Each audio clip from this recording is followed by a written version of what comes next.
Sekarang kita mencari nilai rata-rata nilai MTK. Sama saja caranya, sama dengan average C3 di drag hingga ke C6. Hingga ke C6 seperti ini, enter. Ternyata nilai rata-ratanya adalah 79,5.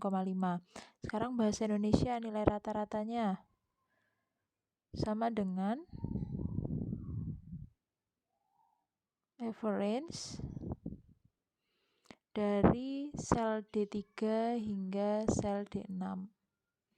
Enter. Ternyata rata-ratanya 75. Sekarang yang Bing sama dengan average dari sel E3 hingga E6. Enter. Kemudian yang nilai rata-rata ini, kita juga rata-rata juga, sama dengan average dari sel F3 ke F6. Enter. Ternyata rata-ratanya 76,5. Sekarang kita ke nilai tertinggi. Nilai tertinggi itu dilambangkan dengan max, maksimum. Sama dengan max, buka kurung, berarti dari sel C3 hingga ke sel C6. Ini yang ada titik komanya kita hapus, kita ganti kurung tutup. Enter. Ternyata nilai tertingginya 90. Benar kan? Nilai tertinggi MTK 90 didapatkan oleh Wiri. Tetapi di sini kita tidak boleh langsung menuliskan angka 90, melainkan menggunakan rumus yang ada di Excel. Seperti itu. Sekarang nilai tertinggi bahasa Indonesia sama saja. Sama dengan max, buka kurung, sel D3 didrag hingga ke sel D6.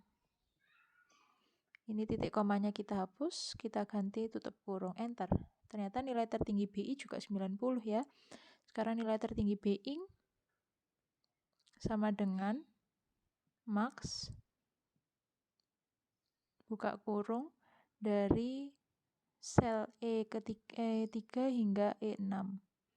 Kita drag ini, kemudian kita kasih tutup kurung. Nilai tertingginya juga 90.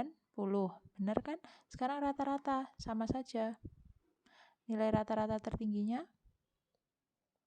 max, buka kurung, dari sel F3 ke hingga sel F6.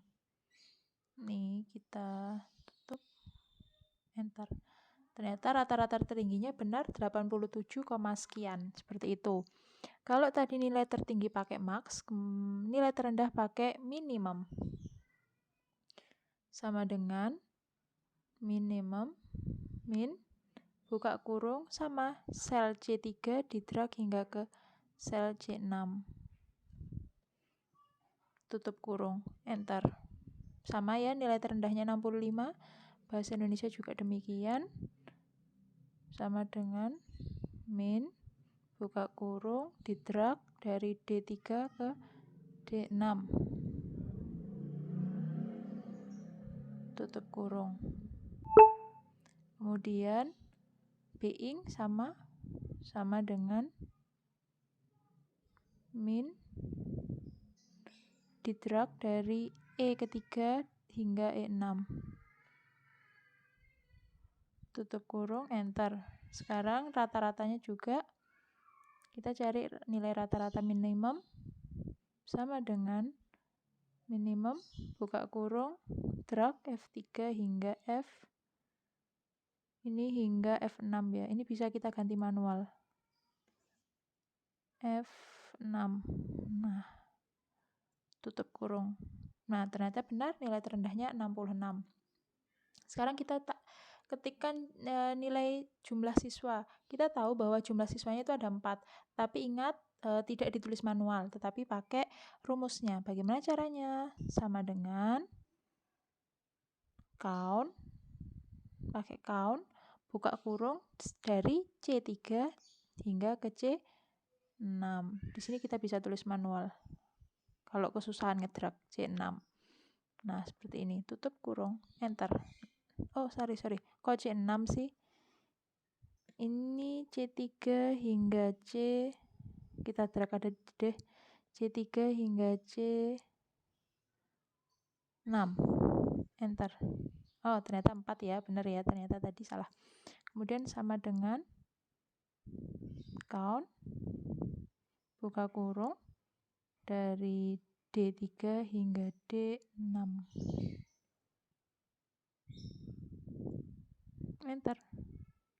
4 sama. Sekarang yang being sama juga. Sama dengan count, buka kurung, dari sel E3 di drag hingga ke sel E6. Nah, tutup kurung, enter. Nah, seperti ini. Jadi sudah ketemu ya. Kemudian seperti ini. Kalau seumpama kalian mau memberi tabel biar rapi, caranya di blok semua selnya menjadi range, di blok semua. Ini sudah Buriska kasih tabel sih, tapi kalau kalian mau merapikan juga tidak apa-apa, di blok semua. Kemudian ini muncul ini border, tulisannya border, kita klik. Kalian tinggal pilih di situ. Ada border colornya, kalian pengen warna ungu seumpama. Kemudian setelah itu border stylenya ini terserah kalian. Ketebalannya mau diatur. Terus dikasih tanda seperti ini. Nah, like this. Oke. Nah, seperti ini. Gitu. Kalau sudah baru nanti kita klik, kalau sudah seperti ini kita klik tanda ini yang warna hijau di sebelah kiri. Klik. Oke, sudah jadi ya. Kemudian baru kirim ke emailnya Buriska. Caranya ini yang ada ini orang share, ada tulisannya share, kalian klik add people of groups. Ini kalian tuliskan emailnya Buriska, Rahma Gusviana Rizka@gmail.com. Add message, tulis nama kalian, namanya seumpama X, kelas 7, langsung send. Kita tunggu. Oke, people added sudah terkirim seperti itu. Jelas ya, nanti tinggal Buriska cek di emailnya dan tugas-tugas kalian. Jelas ya nak? Semoga bermanfaat. Terima kasih, selamat mencoba.